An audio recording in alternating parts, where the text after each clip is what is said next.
Hello, welcome to this review of this iPad Air, which has obviously just been released. This is the 32 gig Wi-Fi only version of the iPad Air, which I picked up about a week ago.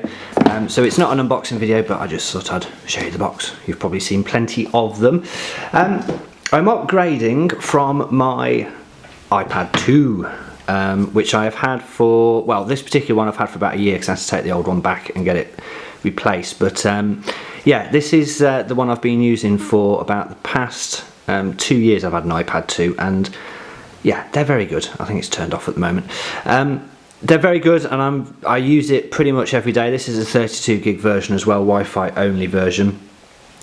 So I and ahed about getting an upgrade into an iPad Air. I was going to get an iPad mini with Retina, but basically couldn't wait, and then I realised I only had to wait another week. Thank you, Apple. So that's the iPad 2, and this little beauty is the iPad Air. Now, the first thing I noticed when I picked this up in the Apple shop was the weight of it. The weight is so different.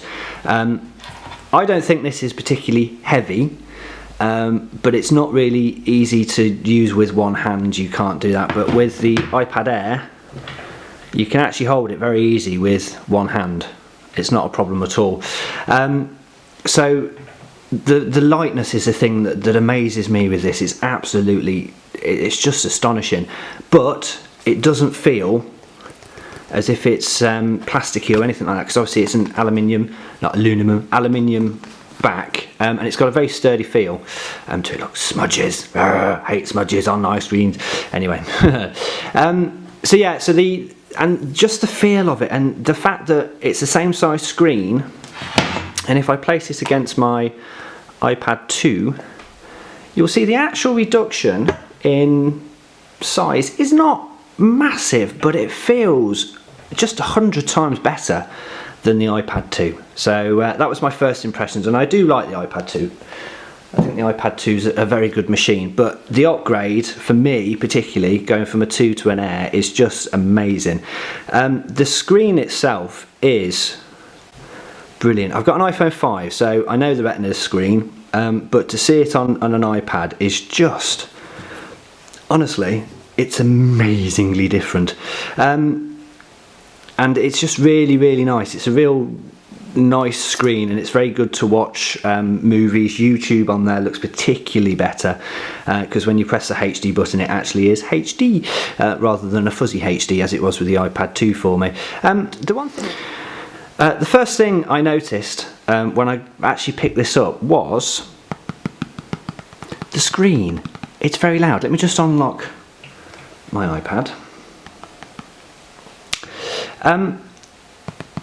When you're typing, it is a lot louder than the iPad 2. It might not pick it up on the camera, but honestly, it's a lot louder, and it's really strange. It's an odd thing.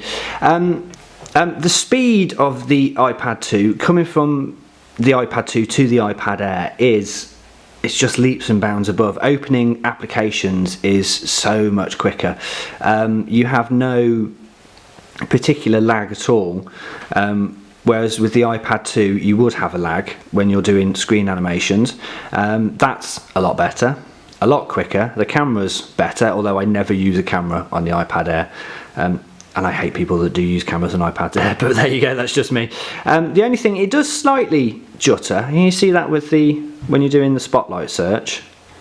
The first time you do it, there is ever so slight jutter, but the actual speed, opening apps and so forth, is really good. Things like iMovie will open a lot quicker. There you go, I'm ready to start. Will open a lot quicker than they did on the iPad Air. So this is the 32 gig version I went for. I do use the cloud stuff, but I do like the opportunity to be able to have a decent amount of storage on the system to store movies and music, etc. Also, so that was $479. It is in the UK shops at the moment. I also purchased at the same time one of the smart covers, which is the new version. £35. 35 quid, ridiculous amount of money, but you know, you do, don't you? You get talked into it. So yeah, I went with the the blue leather version, which it's very nice, smart cover. The only thing that it doesn't have the metal hinges anymore, and I did prefer the metal hinges. It's just literally glued on with this little bit of leather there, and it's also only got 3 folds, whereas the other one used to have 4. It still works. I never think they're that stable, but they're okay. If you're not going to touch it, hello. If you're not going to touch it, then it's okay. It won't fall over. It does fall over, he says. So yeah, I'm not as impressed with the new cover. I don't think it's quite as good. So I will be looking to upgrade and get a proper all-over cover, but I'm not paying the 65 quid they want for the smart case, which is a ludicrous amount of money. So yeah, there you go. That's my very quick review of the iPad Air, the best iPad, and I've only had one, but the best iPad I've ever tried, and I have tried all the others. I have been into the Apple shop to have a look at all the other ones, and this is my favourite. It's astonishingly good bit of kit. So if you are thinking and umming and ahhing, I would not and ah, and I would buy, because it's very good indeed. Right, that's it for this review. Thank you very much for watching. I will be back with another review of a couple of smart screen covers for the iPad Air, which I'm hoping will arrive in a couple of days. Cheers then, bye.